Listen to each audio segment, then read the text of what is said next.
We're live, and it says this hangout is on air live. Good evening, ladies and gentlemen. Welcome into the Audible Live. We are back after a couple of months off. We are back, and what a whirlwind of activity we have in the National Football League. I'm your host, Cecil Lammy, Sigmund Bloom, Matt Waldman, Gene Bramall. We've got the whole crew. The Quaternary is back in action, and Bloom, we got a thing or two to get to here. Yeah, you play tectonics in motion, going through the rubble, and it'll get shaken up again in about a month and a half for the draft. But we love it because this is one of those two times in the offseason when teams tell the truth. You can't lie in free agency. Your decisions, sometimes wrong-headed decisions, we'll talk about your Broncos, man. You show your priorities. You show your valuations of players. You show your conception of how you win football games and how players fit into that, your philosophy. We learn about new GMs. We learn about new head coaches and what direction they may be taking the team. So it's a very important time where a lot of potential energy is released, but we just don't see exactly what it causes until the season. Matt Waldman is ready to release some energy. Matt, good evening. Good evening. To quote DeMarco Murray, I feel like I took a year off. So that, or I also enjoy. What was the other one I enjoyed today? Ross Tucker talking about how that there were teams that obviously. Here's the list of teams that obviously hadn't seen Colin Kaepernick play recently. So, so we'll get at that one too. Yeah, we're doing well. It's good to be back. Yeah, it's great to be back with y'all. And Dr. Gene Bramall here to bring some sanity to the conversation. Yep.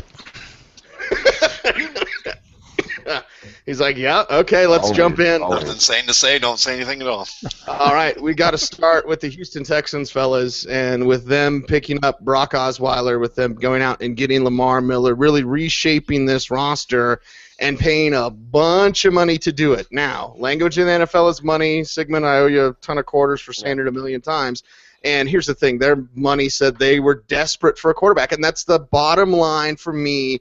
Well, the move the Texans made for Brock Osweiler shows sheer desperation, okay, because we're talking about a player who struggles to throw downfield past 15 yards. We're talking about a player that we don't quite know exactly where he's at, but as a fan of Brock Osweiler and as a supporter of him during his time with the Denver Broncos, I never got the feeling like, oh, my God, we're blown away by this guy. Look at what he can do. He can do it all. Nah, it's really been somewhat rough at times, a work in progress at other times. And, again, no second-half touchdowns during his 7 starts with the Denver Broncos. A guy that struggled, was very good 12 yards and under, but over 12, 15, 20 yards, the worst passer in the league last year during his start. So we're just going to pass this thing around with what Houston did. The money to me was too much for Brock. I understand why they made the move, but is it really an upgrade from Brian Hoyer? I'm going to say no. Bloom, you're up. Okay, Cecil, you've gone too far. All right, no quarterback at all. Like just having an offense where you snap the ball and cover it, like someone did like a scrum, it would be better than Brian Hoyer. So he can be an upgrade from Brian Hoyer. And in that case, maybe the baseline for this move being wise or not, maybe the Texans could still look good. But I think you're right about desperation in the sense that the way the season ended with Brian Hoyer basically being a lead weight that dragged them down to the bottom of the ocean, they needed to show they were going to do something about it. I wouldn't say, and you see, everybody's been asking me all week, what does Cecil think about all this? So I almost want to turn the microphone back to you, but I will say that I think that perhaps John Elway was a bit caught off guard that somebody would actually surpass their offer. 1,000% the Broncos misjudged this market. They wanted to be on Malik. They weren't even close. They wanted Brock Osweiler. They weren't even close. Right. The C.J. Anderson thing, which we'll get to later, they completely miscalculated this market on multiple players. So yes. And that's like letting Elway just probably – so this is the downside of having a buck stops here guy in your organization who just makes these kinds of calls that, there wasn't anybody – there to tell him, or somebody that is an equivalent check on him to say that's just not viable. But I would imagine that if they really did offer Brock 3 years, $45 million, that was more than they even felt comfortable with. But they thought that could get it done.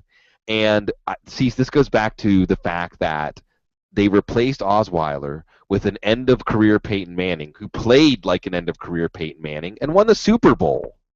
So why overpay Brock Osweiler? Why go past your bottom line on that? If there's a team that can win the Super Bowl, and remember, Colin Kaepernick all but won the Super Bowl. I mean, he was one play away from winning the Super Bowl with a team that was comparable to this Broncos team.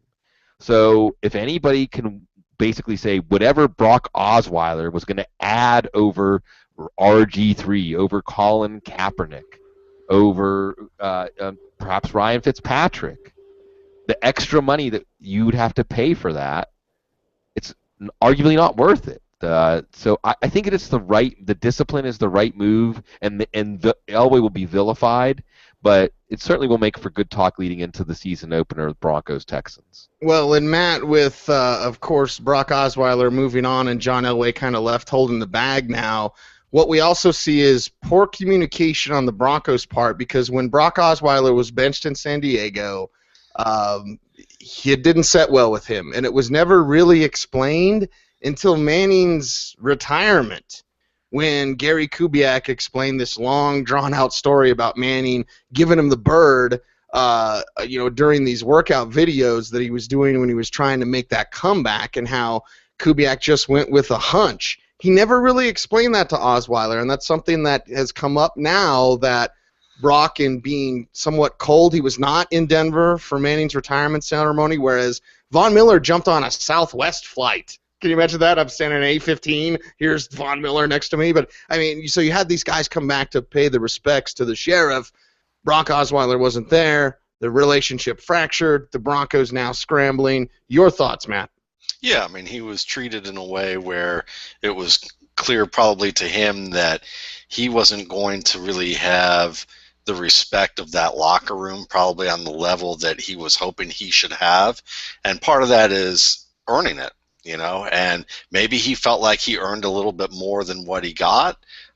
Maybe he felt maybe he was a little entitled and shouldn't have felt like he had earned what that he shouldn't have felt that way. But I think more than anything, he probably just didn't want to follow Peyton Manning in Denver, and he got the opportunity to go somewhere else and get paid more money. And I think that's a scenario where when you look at what's going on with the Broncos right now, I mean, I wouldn't be surprised if, and I wouldn't even be surprised with this in Houston. I mean, the salary cap's supposed to get a bump up in the next year. So, there's thoughts that teams are spending a little bit more money this year in anticipation that they're going to be able to afford spending bigger bucks. So I could see Houston getting Osweiler for now, but drafting a quarterback. There's a lot of quarterbacks in this draft. They still might go after a Christian Hackenberg as a player that they've been rumored to be looking at. Denver, same thing. They may look at they're obviously going to grab somebody or make a deal for somebody, but I would imagine that, it's going to be the type of deal where, they're still going to be looking at a quarterback of the future, and just hope that they are in a situation where that they can, just have somebody that's a decent placeholder for right now, or at least have some sort of reasonable competition. So while there's some waves being made, I think that we're long from over to be able to make some conclusions about the quarterback situations on either teams. Plenty of waves here with this Brock Osweiler situation. Dr. Gene, your thoughts? I just can't wait to see what Denver plans on doing. I mean, they've got nothing at quarterback and arguably not very much at running back, depending on what you think of Juwan Thompson or whether or not they're going to go back after Ronnie Hillman at this point.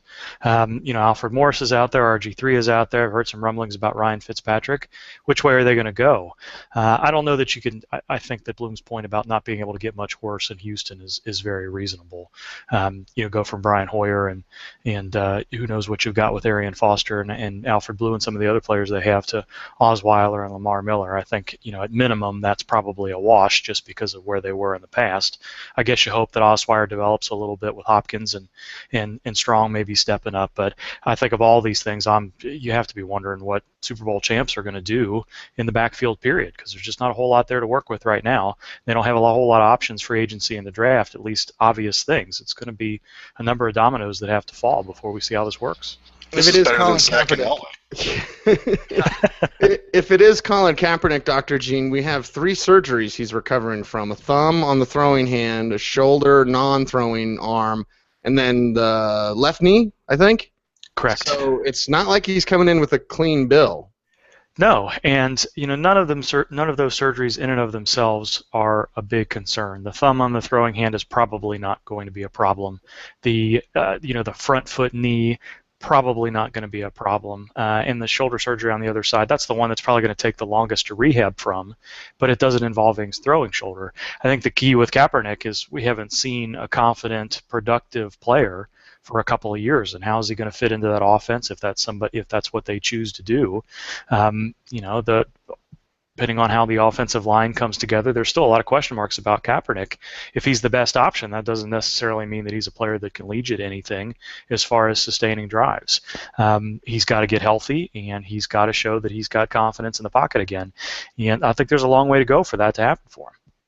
Matt, let's go back to you and the Brock Osweiler situation with the Houston Texans again. And it's more than just Brock, but when you watch quarterbacks and you watch Brock Osweiler, has he ever really wowed you? Because my answer is no. There were days when Trevor Siemian looked better than him in practice, and I called Siemian the worst draft pick of any team, any player, any pick last year.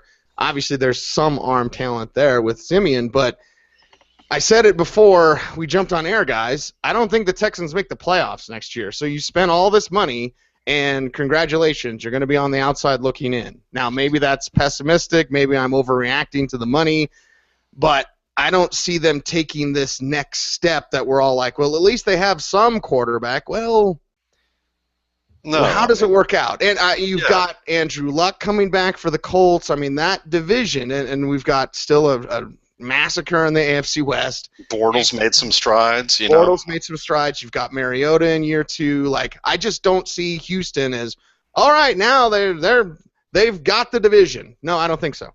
No, because you've basically set back Osweiler's development time in theory by a year, because he's been with this team for a little while, and certainly has gotten comfortable with understanding the scheme, at least to an extent, and then they adjusted it again, and on top of that, he's really had very little playing time. So this was his first major amount of playing time in the NFL, and now he's going to be a full-time starter for a team that's relying on him to be its leader. Now, if he didn't feel comfortable being a leader in a locker room full of veterans who could help support this at the time that needs to, what's he going to do now with a team that's going to be his, that he's going to be responsible for having a lead on this level? It's the same thing that Ted Sundquist talked about when I was on his show when we talked about Jay Cutler and Jay Cutler's journey in Denver, and how he came off a Pro Bowl year, and then McDaniels came in and read him the riot act on the first day, and Jay Cutler was like, "Get me out of here," and then he wound up with the Bears, where the Bears were like, "We're not getting you because you're on a development track. Yes, we know this is just year 3 for you, but you just went to the Pro Bowl. We expect you to be a Pro Bowl stud and be able to command the respect of all the things of the locker room." But this team that he was on in Denver, he wasn't the locker room leader. You know that, and so it's the same. It's a similar scenario to me, except that Brock Osweiler was never as talented as Jay Cutler. So now you're in a situation that he's, we don't even know if he's the long-term solution. Money-wise, it sure sounds that way to some extent, but we've certainly seen guys who've been paid big money, and it sounds that way, and then a year later we're hearing people waving bye-bye to them, in short order. And you go, why did they do that in the first place? And this smells to me a little bit like, why did they do that? So I agree with you. I definitely think that this team is in a situation where I think they're just hopeful that Osweiler can do enough and provide enough. They probably like his arm talent, and they probably think, well, he can probably make certain throws that Hoyer could never make. But the thing is that can Osweiler make the decisions that he needs to be able to make in situations game after game after game that aren't going to put them in a hole in the same way that Hoyer made some of those bad decisions? Bloom, how much credit should we give Bill O'Brien here? Because I know a lot of people are falling all over themselves at this time saying, well, look at O'Brien and his history with quarterbacks. Really? I'm not going to give him credit for Tom Brady, okay? It's the same thing we went through with Charlie Weiss or Romeo Crennel or Josh McDaniels when he left for Denver. It's like, no, Belichick and Brady are special. You were there. You were part of that. Awesome. But I'm not giving Bill O'Brien credit for Tom Brady. Then I look at, Matt McGloin, Hackenberg. How much credit do we give Bill O'Brien, and how can he craft an offense that takes advantage of Nuke Hopkins? I mean, let's talk fantasy angle. You've got to know where's Nuke Hopkins now that he has a quarterback named Brock Osweiler. I don't think it's going to be any better for him, to be honest. What might be best for the Texans might not be good for Nuke, because where Brian Hoyer, whatever kind of quarterback whisperer O'Brien is, it didn't prevent Brian Hoyer from flushing the season away basically on unforced errors in the playoffs. So that's some evidence to the counter. I think what you want to do with Osweiler is what the Broncos did. You want to rein in the offense. You want to keep him, as you said, Cease, on short and intermediate passes. And the nice thing is you can take more chances with someone like Nuke. He's going to win at the catch point for you. But otherwise, now you add Lamar Miller, so you have a home run threat, and you have a great receiver out of the backfield, and you have a great defense. You have a team. I had Matt Williamson on the couch today. I think he said that the Texans ran more plays than anybody in the league or something like that. So you have a team that can control games, and when you add Lamar Miller, just because Arian Foster couldn't stay healthy, that's going to help you control games. Nuke on third down is going to help you control games. In this division with the Tennessee and Jacksonville and Indy, you can win games ugly, 19, 17, 16, 13 kind of games, and still win this division. Repeat, this team did win the division with Brian Hoyer. Let's remind everybody of that. So I think that Osweiler can be an upgrade from Hoyer because that's such a low bar, but you do it by reining him in. You do it by controlling him, and the classic game manager moniker, which $37 million guaranteed for over 2 years, does not sound like a game manager to me. Yeah, this market completely out of whack at the quarterback position.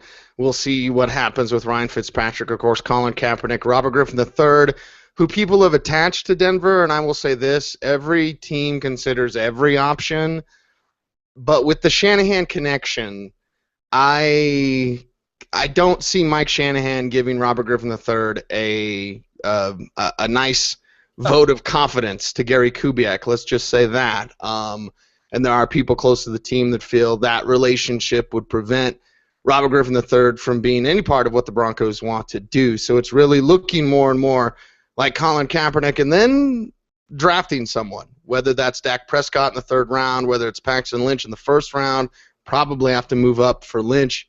If that was the case, the Denver Broncos, in my opinion, have to add 2 quarterbacks, because any quarterback that you add right now there's some retread capacity, and you have to realize, okay, maybe it doesn't work out with this guy. Let's draft a young guy, and let's see what you go from there, and continue developing Trevor Siemian. Let's pass around the Lamar Miller thing, fellas, as we jump into that part of what the Texans did, and before we jump into Matt Forte. I think C.J. Anderson may be watching us right now. I'm going back and forth with him on Twitter. So anyway, let's talk about it. Let's talk about Lamar Miller first, boys. Well, I'll just start and say for fantasy, this is a home run for him. It's a team that is always in this new model they have, how they win games. They're going to run the ball a ton. I don't think you're going to remove whatever reservation Miami had about the usage of Lamar Miller. He's still very much in his prime, entering his prime even, 24, 25 years old, and was not used. So the virtue of this for the Texans is that because the Dolphins had these misgivings about giving him 250, 300 carries, he still has a lot of wear on his tires. Left to be taken advantage of. And I'm just going to say right here, I said this on the couch, and I'll just say this before I pass it on. I get it, running back's a devalued position. There's a big supply of competence at running back. I don't think there's a big supply of what Lamar Miller brings to the table, though. His speed, his receiving ability that Matt Waldman was one of the first ones to point out. What did he have, Matt? Like 7 catches at Miami or something like that? And you're like, he's a good receiver, and he is a really good receiver. So he offers a lot.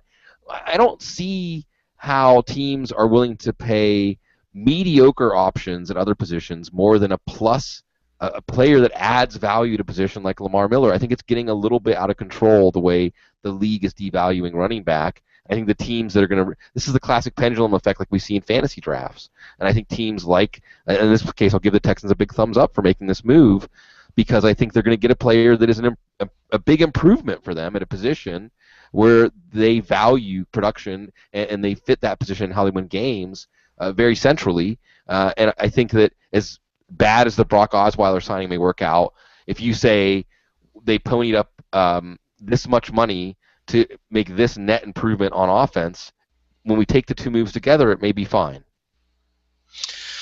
Normally, I would say that if a running back of Lamar Miller's talents at his age is cast aside by the team that drafted him, that would be a troublesome thing. It would be kind of like saying, well, Ryan Matthews was a really nice talent, but never quite worked out in San Diego to the extent that you'd want to. So when I look at that situation, you kind of say, well, if he didn't do well enough in Miami with the opportunity he had, why is he going to do well in Houston? But here's the deal. I think we've learned enough, and I know I've certainly talked with some folks who've worked with people from the Dolphins organization who have said that this offense that they had under Philbin before Campbell took over was mighty confusing. It didn't communicate things very well at all in ways that would just be shocking to a lot of people. I mean, one of the things that I think I talked about last year was that they had several different communications or they had several different route depths for their passing game, but no way of communicating the difference between the various depths in the routes, and which is just mystifying for a lot of quarterbacks and receivers alike. So if you think that, if you're looking at the situation and seeing that this team has gone from, the dysfunctional environment that it had along its offensive line 2 years ago to the fact that it was still correcting its passing game, you got to wonder what was going on also with its ground game in terms of, just scheme play calling and how they regarded the player. I think there's enough to question there. So I would agree with Bloom. I think this is a good opportunity for Miller. He certainly has shown the flashes of talent. You just want to see him really put it all together. And I think that he did enough last year that should give you confidence moving forward that it's a good situation for him. It's just a matter, again, of how well Osweiler can do as a decision maker to put a guy like Miller in good down and distance situations where he's going to be productive, because that probably was also one of the problems behind this Miami offense and with Miller's production in previous years, is that Tannehill was still learning, still adjusting to things, and still trying to learn to become the kind of pro-level decision maker that a quarterback has to be to help the rest of his team out. Yeah, I'd like to make the decision real easy. Hand it off to Lamar Miller as much as you can. Dr. Gene, how does Miller feed into that Texans defense and vice versa? I think the Texans defense is strong enough that it doesn't really matter a whole lot what's going on the offensive side of the ball. They're going to have to sustain offense one way or the other. I think the two interesting things here are going to be, will they use Lamar Miller as much as they used Arian Foster? I don't think the skill sets are that comparable, but Lamar Miller can catch the ball, and Lamar Miller wants to be a sustaining back. So is he going to get 20 to 25 touches as they leaned on Arian Foster? And if he does, I think he's got the body type to handle that usage. We just haven't seen it in Miami yet. We've seen him leave a number of second halves with minor injuries and then not come back in. Was that a decision that the Dolphins made, or was that a decision that Miller made? What combination of that was it? What we feel about injury-prone players, I don't think I'd ever go that far with Lamar Miller, and he's not got a slight body type. So if they do give him an Arian Foster-like workload, if they're able to sustain the offense enough to do that, how well is he going to hold up over that? I think those are questions that remain to be seen. Let's talk about the New York Jets situation and what they've done at running back. And what they've done at running back now is threefold. You've got Matt Forte, you've kept Bilal Powell, and then you went out and grabbed Kyrie Robinson. Now, before the free agency period began, Bloom, we had all had the feeling like Chris Ivory's going to move on. We'll talk about Ivory's new destination in Florida in just a little bit. But I always felt Bilal Powell would stick around. And then you'd heard, oh, well, the Broncos have interest in Bilal Powell. Well, that's now done because the Jets kept him, as we all could kind of assume they would. But then going out to get Forte, when we thought maybe the Packers were going to get Matt Forte, it's actually the Jets that do that. And then you grab Kyrie Robinson, a talented back in his own right with a nice size-speed combination. Well, then you look at, okay, they still are like a mile apart in any sort of Ryan Fitzpatrick negotiations. I don't think they want to go to Geno Smith. They think, per our man Manish Mehta, that they're out of the Kaepernick thing, and that's going to be a Broncos move. So they've already kind of conceded that, if you will. So yeah, you've got 3 backs now, but you're still a mile apart in your quarterback that we thought maybe they'd bring back because Changeli and Fitzpatrick. So with the Jets, what do you think of these moves at running back, Bloom? I think they'll work, and I think Changeli's just the right guy to say, this is what I have to work with, 3 backs that are good receivers out of the backfield. Let's not forget Kyrie Robinson really made some strides there last year. None of them are true bangers between the tackles, but that's okay. I think that they can work with Forte, who still looked better than Jeremy Langford last year. Powell, who I was talking about this on Twitter today, he was magnificent in the second half of the season. He looked like he found a new level to his game that I hadn't seen before. And then, again, Robinson, who with C.J. Spiller and Mark Ingram in tow, still getting about 9 touches a game with New Orleans. So you have those 3 guys, and they can mix together, and that can work. But if there's no quarterback, how does it get off the ground? Obviously, Brandon Marshall, Eric Decker owners are holding their breath right now. And this one's really interesting because on one hand, we talk about the Brock Osweiler money. We look at Sam Bradford getting $26 million guaranteed. And if you're Ryan Fitzpatrick, who is above the line, it was funny, I think I might have even used the Ryan Fitzpatrick as the line, 4 or 5 years ago. It's like, if you're above this line as a player, you're going to get pushed up to that level. It moves up. It used to be $12 million. I think with Fitzpatrick, it was like $10, $12 million a year. Then Dalton and Kaepernick moved it up to like $15 million a year. I guess in the new salary cap, it's $16, $17, $18 million a year. If you're competent, adequate at playing the quarterback position, in other words, you can do it without falling to pieces. Brock Osweiler hasn't really even shown that. He's just shown maybe the promise of that. Ryan Fitzpatrick saying, I know I'm older, but I can do that for you. So why shouldn't he get $15 million? Now, my understanding is that they've offered him like Chase Daniel kind of money, like a little bit better than top-end backup money. And that is can they get away with it? Could Fitzpatrick possibly sign something way below his actual market value because, hey, he gets a chance to, start with players he has good rapport with in an offense that it worked, like you said, Changeli? Sure. But if I'm Denver, now we look at this from Denver's perspective. Why wouldn't Denver pay him $12 or $15 million for 1 year in a championship window? And if you're Ryan Fitzpatrick, who I think like 99.9% of the players in the NFL, you would love to have a ring. Why wouldn't you take a little bit less? Excuse me, a little bit less. Maybe you would take $10 million or $9 million for a chance to win a ring, to start a Super Bowl. Like Peyton, you're Brian Fitzpatrick. You're like, I'm as good as Peyton Manning was last year. I can win a Super Bowl. As good or way better. Matt, what are your thoughts here with what the Jets have done in their backfield and what they haven't done in securing that quarterback? Well, I'll add that, Ryan Fitzpatrick's beard matches the environs of Denver better than it does New York. I mean, but at the same time, I thought New Yorkers like chopped liver, so maybe Ryan Fitzpatrick was like, what am I, chopped liver, But this is a situation where I think that it's just a common occurrence where you have a player that maybe they have a certain perception of what they want from a quarterback, and they're hoping that they can bet that no one else is going to want to bite on Fitzpatrick as even a short-term option. So let's see if we can lowball him into making this deal eventually, even if it's a little bit protracted, and we'll just take that strategic tact. As far as the running backs are concerned, I mean, I still think Matt Forte has enough left to be the main guy in New York.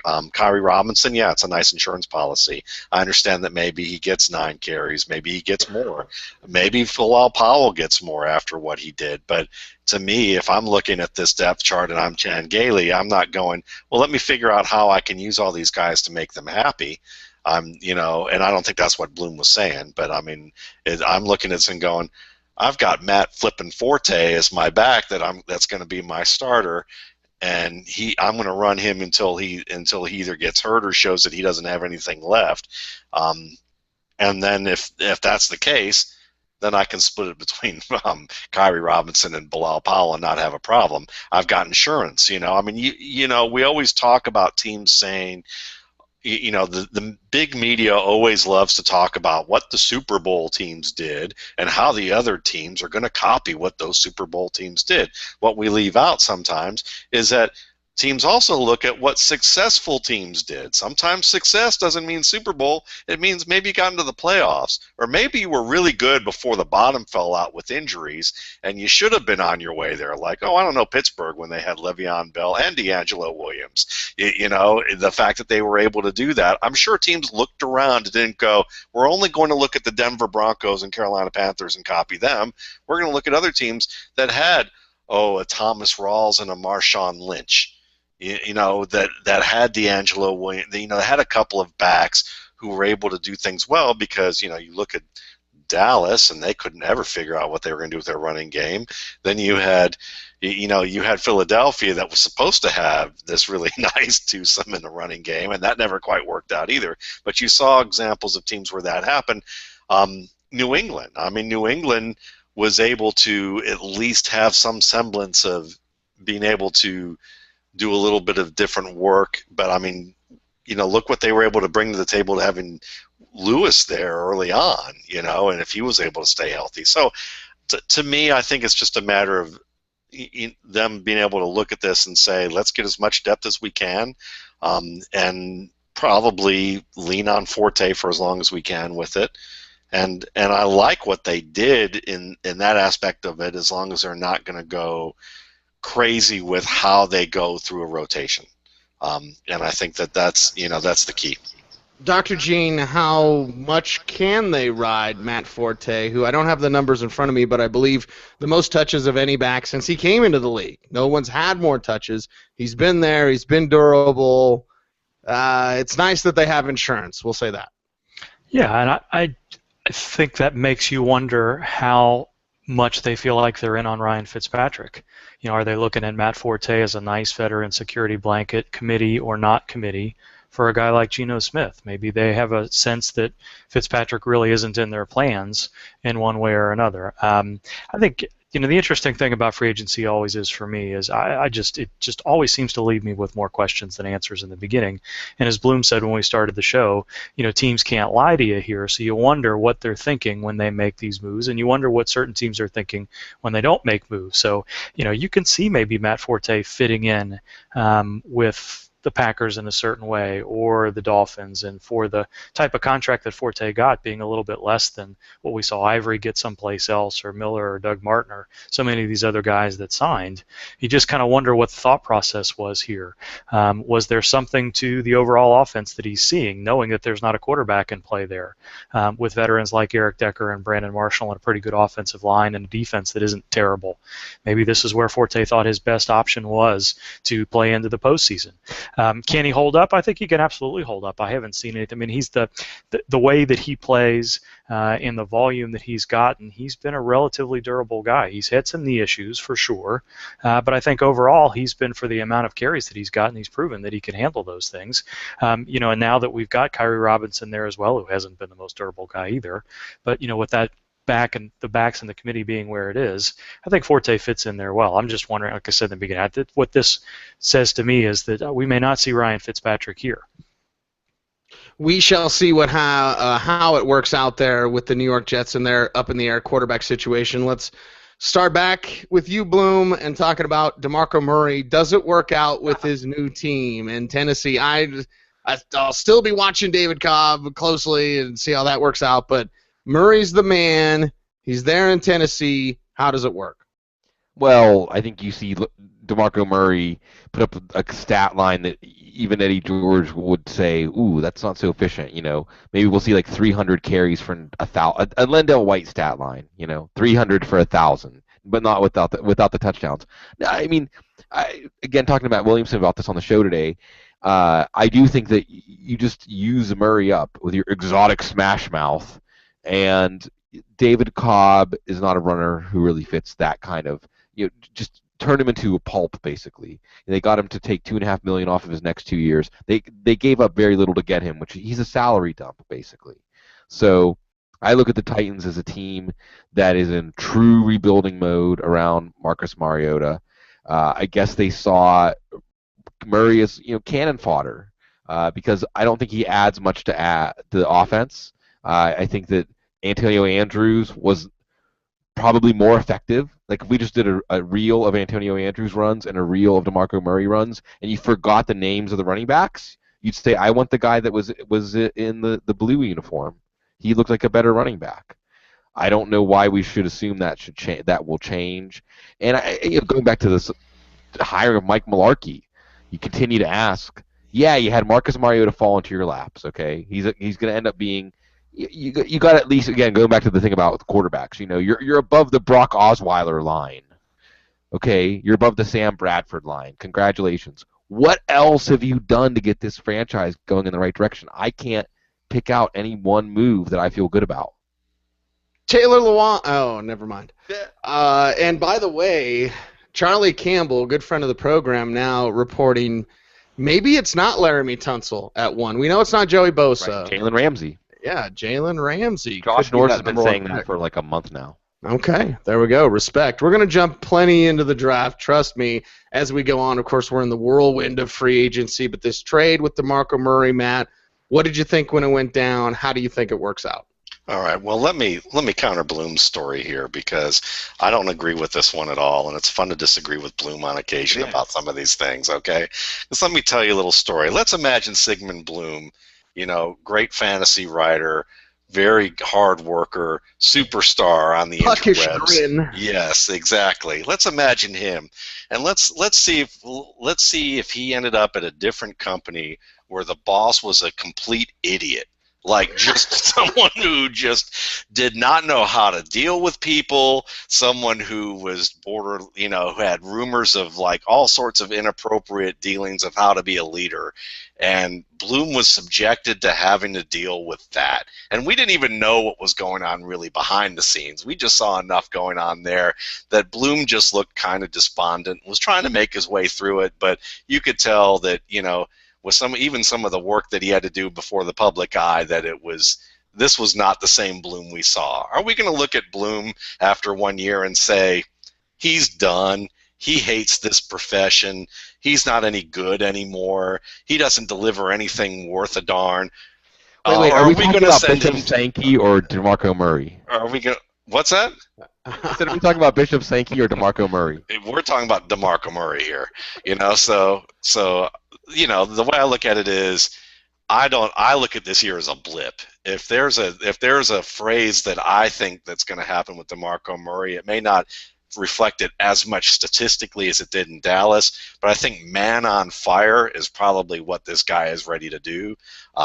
I don't know. I've gotten a chance to talk to DeMarco Murray at the Senior Bowl. He does not strike me as the kind of person who is the kind of athlete that he's gotten the reputation for being right now. But after you're this 1 year. contradicting yourself. If he's not the kind of person who did it, then why did he do it last year?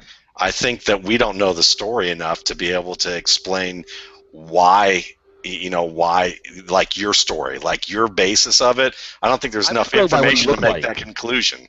So, like, if you're going to base it on stats, if you're going to base it on what he did, I'm going to look at the difference. I'm going to go, well, let's see. What did he do in Dallas? And were Dallas's back so good behind that all-world offensive line that they made everyone forget about DeMarco Murray? No, not at all. Not really, but Darren McFadden without Tony Romo was not that much off of DeMarco Murray. But here's the thing. DeMarco Murray lining up next to the quarterback in the shotgun in Philadelphia was a disaster. He just doesn't have the first step quickness. He's not – so how – like he doesn't – the kind of running game that worked for him in Dallas is not what they're going to do in Tennessee. So I don't – I would look at what are they going to do? Do we know what they're going to do in Tennessee for sure? I don't. All I know is watching DeMarco Murray last year, he looked like somebody who was already vastly overused for how he looked. Maybe he gets something back, but If I don't it know. really is that he was I just used- dragging ass, And it's true, and that may very well be the case. But I also remember looking at him on the sidelines and thinking the look on his face was like, "Please, someone shoot me now." well, sure, the They're whole not Eagles even team looked like because of the way exactly. And I think that there's something to be said about motivation. And I know that people like to put on the whole 1950s era. Well, you just got to buck up, son, and you got to be a worker no matter what situation you're in. And yes, that's true. We'd like for that to happen, but we don't know what was going on behind the scenes in that mess. And I have a feeling that that guy's motivation as a 20-something-year-old probably wasn't all that strong. So I'm willing to give him another year. Well, let me ask you this, Matt. Is it more likely, because I feel Murray is a downhill runner, that's when he's at his best, we all can agree with that. Right. Is it more likely that we're going to see Mariota in the shotgun and some sort of shotgun handoff more so than straight I formation? I'm not even saying grab a fullback, but Right. will they use that downhill element? Because I look at it, and Mariota being the centerpiece, I look at Mariota and Malarkey saying, let's go shotgun, let's hand it off, let's do some draw plays, let's not go downhill, which is against what Murray does best. Well, if they do shotgun, one of the things that they can do shotgun-wise that is more downhill is something that Carolina did. Carolina was a very good downhill offensive scheme from the shotgun. So if they adopt a little bit of that more into it, then I think that that's more likely. But I do certainly see the point that if it's more of a Mariota-based, let's run outside and not run downhill, then you're probably going to have, you're not going to have Murray at his best in that. But I'm thinking that some of the things that we're putting on Murray have a lot to do with his interactions with Chip Kelly and Philadelphia. And if the worst aspect of DeMarco Murray was the decision to go to Philadelphia in the first place. That was really, I mean, if you're gonna critique a guy based on his decision making, to me, his vision should have been I should have stayed in Dallas, even for a little less money to try and win a championship. But then again, I'm not the one paying for the bills, in his household. So, that's a tough decision. That's a tough thing to say. Dr. Gene, you get to break the tie on Murray. Are you feeling pro or anti? Yeah, I don't have much to add. I think that was an awesome discussion. I think you guys hit on all the questions I had. Is the issue that there was a motivational issue and he shouldn't have signed with Philadelphia in the first place? If that's the issue, is that something that he can get back after quote-unquote taking a year off, as you guys said to begin the show? Can you get that back? I don't know. I like the player still. I still think there's something left in DeMarco Murray. Can he take advantage of this situation if it's there to be taken advantage of? I don't know. I would probably err on the side of saying yes on Murray, but it's a very qualified yes. Well, let's get to the Chris Ivory situation down in Jacksonville. By the way, Uncle Chaps did it again. yes, And yes, yeah, I was just like, when I saw that actually came across our newswire at Football Guys as well. yes, Credited to Jay Glazer, right. but it was Uncle Chaps' Twitter. Yeah. So I was like, okay, so you had news services picking up on this. You had ESPN running it. You had Uncle Chaps putting out a video response to people like, yeah, he got you. You got chapped. Well, and Cease, I want to add really quickly, because I forgot to add this. I recounted the story on the couch today, too. So they asked Jay Glazer about it, because like it said, Jay Glazer reports 4 years, $75 million. And ESPN never gives Glazer. And the ESPN always takes Glazer's stories and runs it as if they were the ones that broke it. And Glazer said, yeah, finally ESPN gives me credit for a story, and it was a fake Jay Glazer. So that's perfect. So I like the fact that Glazer, see, he gets Uncle Chaps. You should laugh at Uncle Chaps. If you get mad at Uncle Chaps, you're missing the whole point. Oh, yeah, that's some excitement there on free agency as that kicks off. But the Chris Ivory situation now going to Jacksonville, and Jacksonville doing what they did with Malik Jackson. Again, lots of money for Malik. I feel like he's pretty much the player he's going to be. I don't see him all of a sudden being a double-digit sack guy. He had 11 disrupted dropbacks this last year, leading the Broncos defensive line. I think you're going to credit Bill Collar a lot for what he did. I don't know if Jacksonville is going to be able to get more out of Malik. And I like Malik. I like the length and strength and plays the echo of the whistle. Like, there's a lot to like about the guy, but I don't think with that type of money you're expecting a jump, and I don't see that jump to 10, 12 sacks, perhaps more. I just don't see it. I think he's a 5 to 7 sack guy. It's about what he is. But the Ivory thing, let's focus on that. Ivory and TJ Yeldon now to split carries, according to GM David Caldwell there with Jacksonville. Bloom, let's run this down the line. Matt, Gene, you're up next. About this because, okay, Ivory leaves the Jets. We kind of expected that. But then he goes to Jacksonville, where at the Combine we had heard nothing but praise about TJ Yeldon. We had all seen with Yeldon, like, hey, you can use him as that runner receiver out of the backfield. This is their guy. Now they've got two guys. They do, and I'm okay with that. And this is something we went back to in that Jets conversation. I mean, look, teams should not. We know because of fantasy football, the running back position is brutal. You should never go into the season just assuming you're only going to need one running back or two running backs, or just if you can add a running back that fits the way you want to win football games, that you should forego that. So you talked about the Malik Jackson contract. You talk about other contracts in free agency. I made this point on Twitter. I made this point on the couch. All free agency contracts are going to look like bad contracts when you compare them to, say, extensions. Teams do much better identifying their own talent and what they're worth. Generally, when you're signing players to extensions, the market's not saying that number, so you're going to get a discount anyway. And then when a player hits free agency, you have to ask yourself, well, why did this player hit free agency? Obviously, the money they wanted was out of whack with what their team that knows them the best wanted to give them, or their team just said, we're washing our hands of them. That's it. We're done. So if that's the case, you have to wonder why this player hits free agency. In the Jets' case, I think they looked at what Ivory wanted, and basically for the same thing that Ivory got in Jacksonville, they got two running backs. They got Forte and Powell. So I think Ivory fits the bully ball plan that Jacksonville was enacting going back to the draft last year. I don't think it's a reflection on Yeldon. I don't think it means they have misgivings about Yeldon. I just think it means that they looked at what Denard Robinson did last year when Yeldon was banged up, and they were very dissatisfied with that.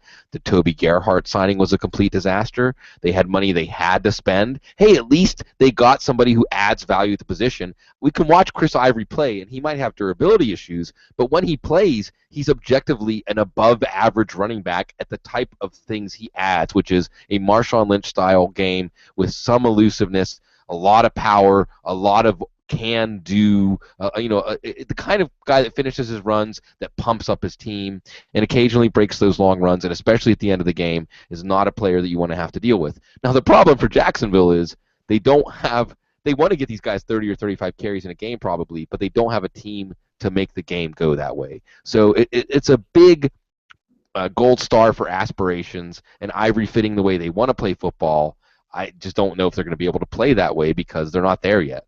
Matt, I look at this as a great help for Blake Bortles. You have a team that has a red zone threat in Julius Thomas. You have a team that now, regardless of what happens at the running back position, they're going to be able to run the ball with effectiveness and with big playability with Chris Ivory there. It is interesting, and especially because I am disappointed because I wanted to see Yeldon get a big workload. Now we're probably not going to see that. But at the end of the day, I think it's smart for Jacksonville to do this with their young quarterback. Matt, your thoughts?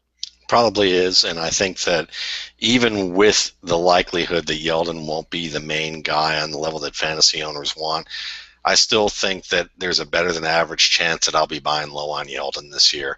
And the main reason is that I don't particularly believe that it's going to be an even split. I look at the salary ramifications, and Yeldon's not making anything because it's a rookie deal. And you have Toby Gerhart, before he got cut, was making more than 2 times the amount Yeldon was per year. So signing Ivory at the amount that they did, really in the scheme of things, you may look at it and go, well, that's starter money. But then you could look at, Gerhardt's money compared to Yeldon's money and say that was starter money. So I think more than anything, I'm still probably betting on, especially with people wanting to jump off that ship as fast as they can, of probably buying low on Yeldon, especially during training camp when you're going to hear all the good reports about how hot Ivory runs and and how rugged he is and how versatile he is, and it's going to be Ivory, Ivory, Ivory, and it could wind up at the beginning of the season. It could be Yeldon and forget about it. I mean, we don't need to look too far, to the west in Florida when everyone was talking about Charles Sims going to take over, and meanwhile there was a little old offensive coordinator standing on the table for Doug Martin saying, I want him to be our starter, and Lovey was like, whatever. And then by the first week in camp, Lovey was like, he's going to be our starter. We've closed the competition, and he better be able to produce. Basically, that was what he was saying. So I think that Chris Ivory poses more competition than Charles Sims did to Martin, but at the same time, 27 years old, never been the paradigm, the model of health. He's had 2 good seasons in a row where I would say that he's been fairly healthy. But this offensive line's a little different than, say, the Jets' offensive line that we saw in the past couple of years. So I wouldn't be surprised if we look at T.J. Yeldon and go, that rookie was pretty darn good behind that offensive line that they had there, especially now what we saw what Ivory put up. So I get it, but if I'm going to wait another 3 or 4 months until it really gets hot and see if I can get Yeldon for pennies on the dollar. Get him on the cheap. Dr. Gene Bramall, your thoughts on what Jacksonville has done, not only at the running back position, but with Deshaun Gibson coming over, Malik Jackson, as I said. How do you like what Jacksonville's put together? Yeah, I don't know what to say about Deshaun Gibson. That was a huge contract, and I know safeties have gone from kind of an afterthought to a very important part of defensive, both base packages and sub packages. Why is that, Dr. Gene? I want to pick your brain about that, because I've thought about the college game and these spread offenses and defenders being much more athletic, and we're seeing it's a pendulum in the NFL. It always will be. Like, we'll get back to a power game where it'll be less pass happy because these linebackers, everybody gets so small. But the safety position, is that a reflection of the college game? Like, why is that? Safeties used to be like running backs, right? Now safeties are well paid.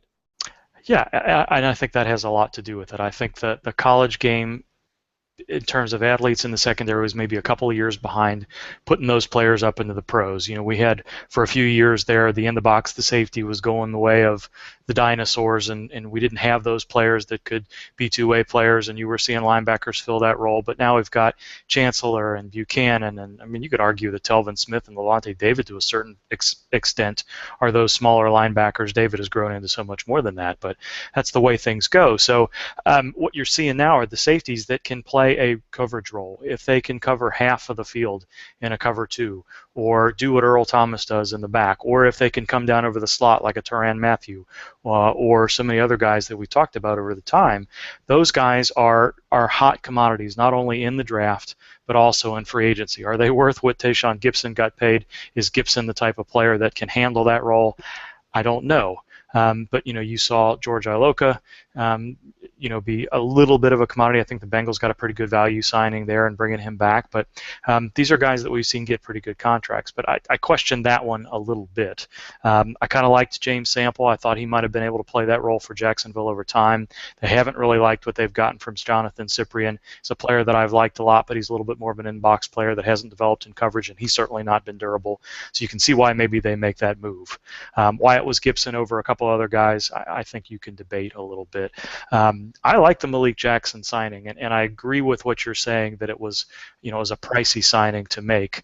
But regardless of what the market is in terms of the volume and the talent at a pass rushing position, any player that can provide something in rotation against the run or as a pass rusher is going to get paid right now, because teams will try to hold on to what they have if they've got the wherewithal to do so. And you wonder a little bit why Denver wasn't able to do that with Jackson. But I think this was an okay signing. What makes me wonder with Jacksonville is whether or not they're going to be a little bit more multiple, because they've got Jared Odrick in that kind of Red Bryant, Pete Carroll closed-end role, which you would think that Malik Jackson would be good for. Jackson's a little bit more of an upfield player than those guys have been. So you wonder, what does that say about Dante Fowler? Are we going to see them be a little bit more multiple? Does this allow them to bring Fowler back a little bit more slowly as a rotational player? Is he going to be more of a Bruce Irvin type, following in the Seattle footsteps with Gus Bradley coming to Jacksonville? I like Jackson a lot. I don't know that they're paying him to get 10, 12 sacks. I don't think that's completely out of the range of possibility, but I think you're correct to think of him as a 6 to 8 sack guy, but I think he's more of an all-around player to that, and I think he fits pretty well in the scheme. Related to what I like Jacksonville's offense a lot. I don't think you necessarily like the backfield from a fantasy perspective, but I think if you look at that from top to bottom, yes, the offensive line probably has some issues. Maybe they address that in the draft or otherwise, but I like both of those backs.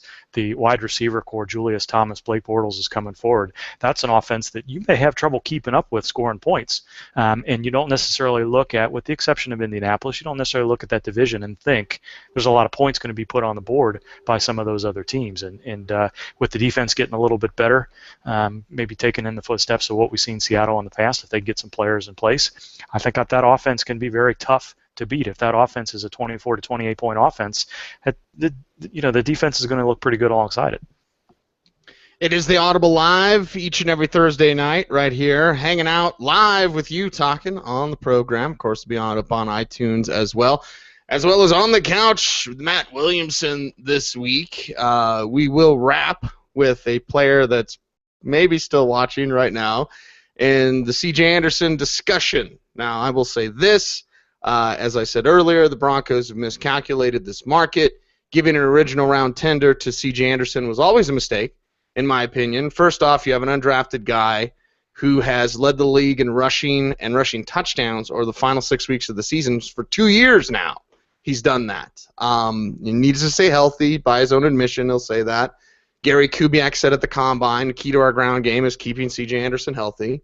We had learned that the Broncos were going to select a running back in the first 3 rounds, probably in the 3rd, 4th round. Anyway, this year, with Ronnie Hillman moving on in free agency. And the Broncos get no compensation if they don't choose to match the offer, which we learned about today, from the Miami Dolphins and from Adam Gase. Throughout this show and this summer, you're going to hear me go on and on and on about Adam Gase and how he's going to get the best out of all of the Miami assets, all of them. I think it's a big, big move for this Miami offense, very fantasy relevant with Adam Gase. C.J. Anderson, Adam Gase with the previous working history, of course. You now have a 4-year, $18 million deal on the table, about $10 million guaranteed money that the Denver Broncos have 5 days to match. We don't know if they're going to match that at this time. The early speculation is no. So we'll see what happens there. We will be talking about more Broncos scrambling if that's the case. If C.J. Anderson does end up in Miami, there with Jay Ajayi, talented Boise State running back as well, obviously knows the system, obviously can work well as a receiver out of the backfield. It's a good fit in the fact that it's plug and play because he does know the system and he can come in and help out players. Remember, this is a player that Peyton Manning would ask questions to, and Peyton Manning would inquire, hey, what do I do on this play? So C.J. Anderson, kind of that extra little coach on the field there as well. If it happens, and we don't know right now whether or not he's going to stay in Denver, and it's all up to the Broncos. It's not like they can give him a hometown discount. They need to decide, do we pay him what Miami has offered him? Miami has stepped to the table with a proper deal, averaging about $4.5 million per season for CJ, about $10 million guaranteed, much more than the Broncos' $1.6 million 1-year deal, which he won't say it, but I will. That's a slap in the face, in my opinion. Language in the NFL is money. Broncos didn't talk enough, and Broncos may be losing CJ Anderson. Bloom, let's toss it to you again. We're not knowing the final destination here, but we can read the tea leaves and say one team really showed they want CJ. The other team, and by the way, he had texted me this morning when I was on the air. He badly wants to stay in Denver. Badly wants to stay in Denver. Now it's up to the Broncos to say, well, how bad do they want him to stay in Denver? Well, if they want him a lot worse than they did a few days ago, then it'll work out for him to stay in Denver. But if Denver matches the offer sheet, they're admitting they badly misplayed the tender. because they only would have had to give him, it was what, 1.667 million was the original round tender, and 2.553 million was the second round tender. And CJ said that all he wanted was the second round tender. That if they had just given him the second round tender, about $900,000, $886,000 if the numbers are right, then A, they would have his services secured for 2016, still in a Super Bowl window. B, they would have a player who's not disgruntled. And why is that important? Because when you're balling out on an undrafted free agent rookie contract, or you're balling out on a late round pick contract, you want to know that. I mean, I'm not saying the team's going to pay you for past production, but there's a nod to that. There's a nod to a guy. I mean, players know. That's one of the things that I think is very underrated. They perform well when they're motivated. Yeah, well, and to know that teams do right by their players when they do come up is very important. So now I look at the C.J. Anderson situation, and if I'm an undrafted free agent that's starting to play a bigger role for the Broncos, I'm wondering, when it's my turn, what's going to happen? So, I'm glad for C.J. that the Dolphins stepped up and paid him what he's worth after the way he's performed in the NFL. But I think the Broncos either have to admit they made a very big mistake, and with the Von Miller contract coming up, they're not going to be in a good spot. Having to commit money to Anderson, here's the problem. Here's what not giving him the second round tender lost that was the most important. Second round tender means anybody who signs him to a contract gives up a second round pick. Second round in this draft, you could probably replace C.J. Anderson just fine. Sorry, C.J. Anderson, but that soothes the hurt of losing him. And you control negotiations, because the point is you signed with the second round tender hoping to get some sort of long-term deal worked out. Now you've given up the right for somebody else to control the terms of the contract. So if you were looking at C.J. Anderson as a long-term player but knowing you need to sign Von Miller, you could work with that. You could do a backloaded deal. And look what the Saints did with Kobe Fleener. You could say, hey, we're going to get you in year 2. We're going to get you in year 3. This year we're going to have to fit a big signing bonus or something like that. They lost that. Now they have to take whatever the terms were in Miami's deal. And that's something that could also be a material problem. My guess is they didn't really want him that much anyway. Like you said, see a slap in the face. And I think that, perhaps the Broncos, it's just, we talk about Super Bowl hangovers. I mean, maybe truly, it's a little early for them to have to get back to business, because it doesn't look like they've got very good decision-making going on. Well, and the length of the Peyton Manning retirement decision and the way that was drug out, I understand the need to be respectful and to bow to one of the all-time greats, but you also had a bunch of business that you put on hold basically because you're waiting for Manning to make a decision, even though you had made the decision for him. And Matt, we're in an off season now. This is the first off season. John Elway took over in 2011. This is the first off season someone said no to him, and that someone was Brock, and that was painful. We see Elway come out with we want players that want to be here. That's a shot at Brock, and it's done because there's some pain associated there with someone. He's a hot man, free agent. Bam, he got Manning, he got Ware, he got Talib. Bam, bam, bam. Osweiler said no, and now this miscalculation with CJ. Privately, I'll say I hope he stays. Publicly, I'll say I don't know if the Broncos are going to match. Matt. Yeah, I mean, I think we look at it this way. Obviously I don't understand the inner workings of the NFL organization that in this particular situation, but I would, if I were to just speculate and just pull this out of my hind parts, I would say that somebody on the Broncos does not want C.J. Anderson enough to want to pay him, and someone was probably consulted in part of this decision-making process as to whether or not it made sense for them to pursue him that hard as it goes. And I thought Bloom did an excellent job of covering all of the salary cap contract negotiation ramifications, and I think that those things are all very important, and they all do make sense from a business standpoint. So for a guy like C.J. Anderson to look at it and go, look, it's nothing personal, but the running back position is devalued in the eyes of the NFL, whether that's right or wrong, but they see you guys as a dime a dozen, which I think is hilarious when you consider the fact that some of our best Super Bowl teams in recent years were basically on the legs of a really good ground attack, like the Frank Gores, Ray Rices, Marshawn Lynch's of the world, who were actually pretty darn good. And also you look at C.J. Anderson in terms of a talent, and they can say, well, yeah, we can probably replace him with a second-round pick. Yes, in theory, that absolutely makes perfect sense. You should be able to do that. But I can't think of how many times teams have screwed up on second-round picks picking a running back that didn't know, one hole from another when it came to being able to figure out how to do that. They did that the same year they picked up CJ. They picked up Hillman. Let's see, it's been Hillman, it's been Monte Ball. Neither of those guys were anything nearly as good as what they were purported to be. And I remember a guy like Ryan Riddle and myself looking at C.J. Anderson at California and thinking, this is a guy I need to remember. This is a guy you watched, and you're like thinking, this is a guy you need to remember. And you could see that ability there. But, teams often feel like they can get a player at a dime a dozen at a certain position, and maybe sometimes it just needs to be as simple as like, you know what, this guy's a good player. Not only is he a good player, this guy could carry our running game, and we're still going to get him probably for less than what we would pay long term for somebody else down the line. Why not keep him, reward him, and let him grow with that organization?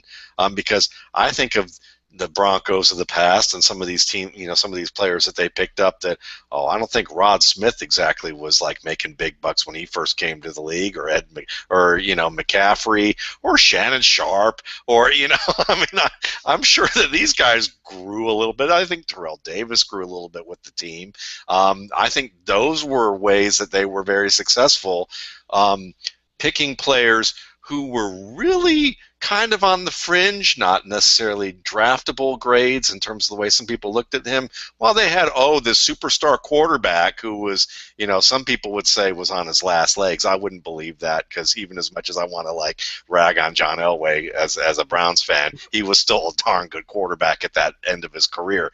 But people talk about it like that that all these late round picks and fringe players carried John Elway to his first championship, or his last two championships. So I kind of find it kind of interesting that they don't want to pay a guy like C.J. Anderson, who could be the basis of a team that that you could grow with, and certainly whoever's going to get him, again, as long as he can stay healthy, should be fine. But there's probably somebody on that team. It might be a coach.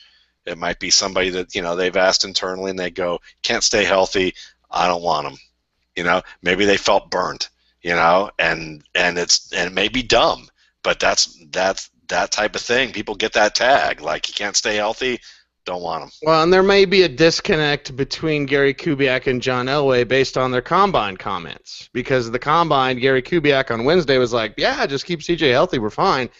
But then on Friday, Elway was like, we're going to look to upgrade the position. So what is it? There is a disconnect there. And I will say this, Dr. Gene, CJ was clutch for the Broncos. Every time he got 14 or more carries this year, they won.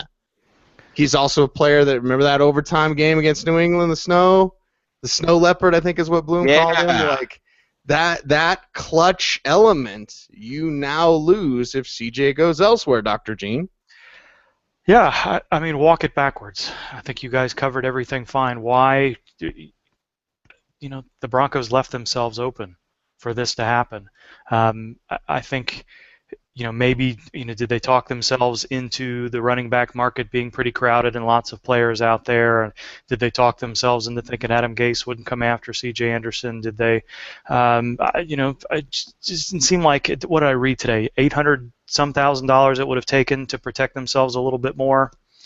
I think you're left with what Matt concluded there, which is that they didn't feel, all that concerned if they lost him, during restricted free agency here. So whether it's because, as you said, they're targeting particular players in the draft, maybe they have somebody there that they fully expect to be able to get in the second or third round and come in pre-productive. It doesn't appear that they have an immediate use for those funds other than to have Anderson stick around. But I think if you walk it back, the only reasonable conclusion that you can come to, unless there's something else yet to come out, is that they just didn't feel like C.J. Anderson was a vital part of their roster in 2016.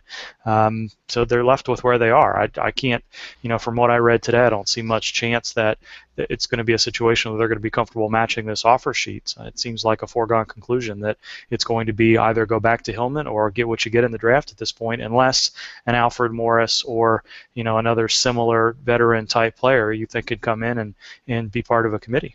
Sammy Winder is not an upgrade to C.J. Anderson. That's all I would say. Neither is Gerald Wilhite. Yeah. That is a wrap for the show, ladies and gentlemen. We are back, and Bloom, it feels good to break the ice once again. Yeah.